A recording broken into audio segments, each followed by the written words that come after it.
Sinimula ng maniket ng Land Transportation Office sa mga e-bike at mga e-trike na nahuling dumaan sa ilang national roads sa Metro Manila. Ipatutupad na rin ang ban sa ibang pangunahing kalsada anumang araw ngayong linggo. Pero ngayon pa lamang, may mga apektado na raw ang biyahe at kita. Nakatutok si Bernadette Reyes. Hindi tulad ng mga sinitalang noong Biyernes sa ilang lugar, aktwal nang tinikita ng 68 taong gulang na e-trike driver na bumiyahe sa service road ng Rojas Boulevard kanina. Ngayong 2026, sinimula ng mahigpit na pagpapatupad sa pagbabawal ng mga e-trike at e-bike na bumiyahe sa ilang national road sa Metro Manila. Dagdag na violation ng driver na ito dahil wala rin siyang driver's license. Tawag lang po ng pangangailangan yan, ma'am. Kagaya sa akin, may maintenance ako. Diyan na ako sa may kanto kasi kakain po sana ako doon diyan kain sa may tapat. Hindi rin malaman ng isa pang nahuling e-trike driver kung paano babayaran ng multa. Katwiran niya, naghatid lang siya sa main road dahil sa pakiusap ng pasahero. Nagpapatid po sa sasakyan po. Kaya hinatid ko po doon, wala masakyan po. Hirap na po yung lumakad po yung matanda. Kaya naglaas loob po ako na ihatid ko po doon sa kanto. Opo, pero alam niyo pong bawal na. Opo, bawal po.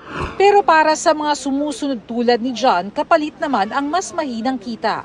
Hindi na raw kasi sila makapaghatid sa mga pasaherong papunta sa mall o airport dahil kailangan dumaan sa main road. Yung mga pasahero po namin na gusto magpahatid sa destinasyon nila, hindi na namin maihatid kasi nga pinagbawal na. Ayon sa Land Transportation Office, noong Biyernes, mahigit 100 na mga e-trikes at e-bikes ang nahuling patuloy na dumadaan sa mga main road kahit na ipinagbabawal na ito.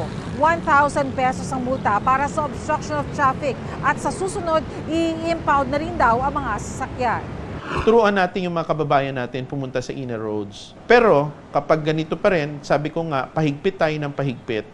Hanggat ganyan pa rin, huwag natin antayin na dumating na mag-i-impound na kami. At papunta ho kami doon.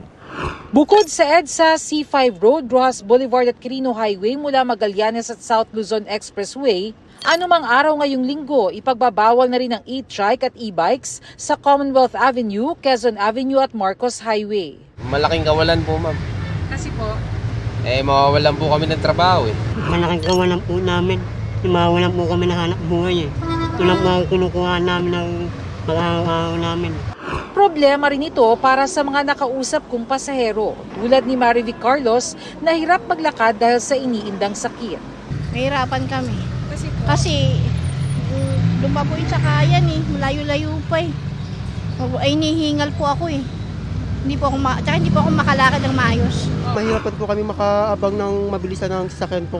Sa ngayon, binabalangkas pa rin ng DOTR ang Joint Memorandum Circular kasama ang LTO, LTFRB, DPWH at DILG para sa mga panuntunan sa mga e-trikes at e-bikes. Yung guidelines, yung sa registration nila, yung pagla-license nila, yung para ma-illegal yung mga e-trikes at e-bikes na yan.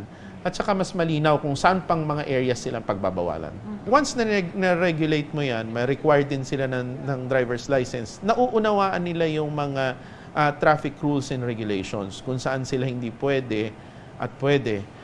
Para sa GMA Integrated News, Bernadette Reyes, Nakatutok, 24 Oras.